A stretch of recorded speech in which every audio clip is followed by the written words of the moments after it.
In Washington, D.C. over the weekend, 60,000 people showed up to protest, which was organized and promoted by the Righty Talkers of America. The protesters claimed they were demonstrating against health care reform, that they were not going to be really bringing any tasteless signs the way they did. How about this one? Bury Obama with Kennedy. And this, Obama lies, Grandma dies. With the warning, remember 9/11, stop sinning, or something worse may happen. But many signs had nothing to do with health care at all. Like this woman holding a sign that says, "Where's my gun?" And this sign, "We came unarmed this time."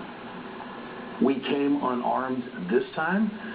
Isn't that a direct threat? And it's got nothing to do with the health care debate in this country. Remember, these protesters, they were promoted by a guy who called the president, quote, a racist with a deep... Nobody promoted me. I went on my own, idiot. Tonight here on the Ed Show. Joe Madison back with us, Gene Cummings, and Kevin Madden.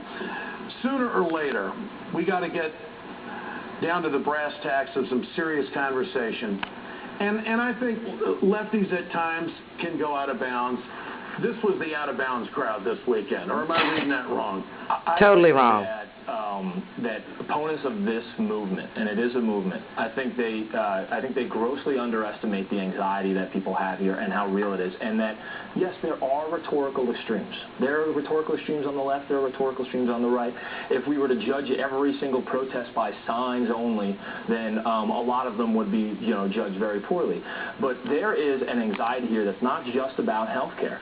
I think the American public, and you see this in focus groups, you see it in polls, they are conflating everything right now. They see a lot of massive spending. They see a Congress. They see a Washington, D.C. mindset that is not in touch with the real problems that they're facing every single day, the real anxieties that they have. And they don't feel that there's a real solution-oriented approach.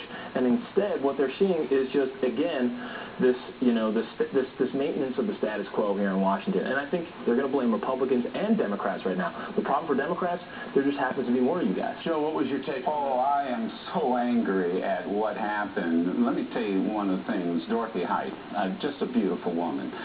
Black family reunion was the same weekend. These signs went walking through the middle of that black family reunion. These were families that were down there talking about health care, education, as benign as you can get. And they deliberately looked for confrontation. That's they could bullshit. have avoided it. I mean, I am telling you that at some point in time in this country, we better wake up to realize when people start talking about killing grandma, you start talking about carrying guns, I hope he dies and goes where Kennedy goes. Yeah, that's what it's going to come to if y'all don't start listening. Have a responsibility to realize that there are wackos out there and that they will take this as a 1.6 million wackos. Who has received 400 times more death threats than any president in the history of this country. This is well, what's to tell you? Irresponsibility on the part of people that I'm ashamed to say are part of my business in talk radio. Gene, how does the White House play this? Ignore it? Absolutely. I mean, that's been the position that they've tried to take from the beginning. And in some respects, if the media had ignored it too, you'd have to wonder if it could have gotten as big as it is. I mean, I think that there may be aspects of this that are movement-like. But the reason for the Republicans is that nobody is really trying to harness or control that movement. There's no indication whether anybody actually can. The Republican Party is silent on a lot of this stuff. Well, look, I mean, they don't draw the line at all, saying, "Hey, come on, don't knock off the signs. This is about health care reform." I mean, this was Dick Armey's thing. I mean, he was a former leader in the Republican Party, and these are the people. Yeah, go Dick. Yay, Dick. I think that we probably try to simplify it too much by saying who owns it, and that that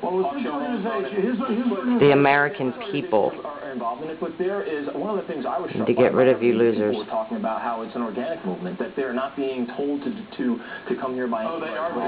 Yeah. I mean, look, when it's against you, it's astroturfing. When it's for you, it's organized grassroots effectiveness, ground up organizing.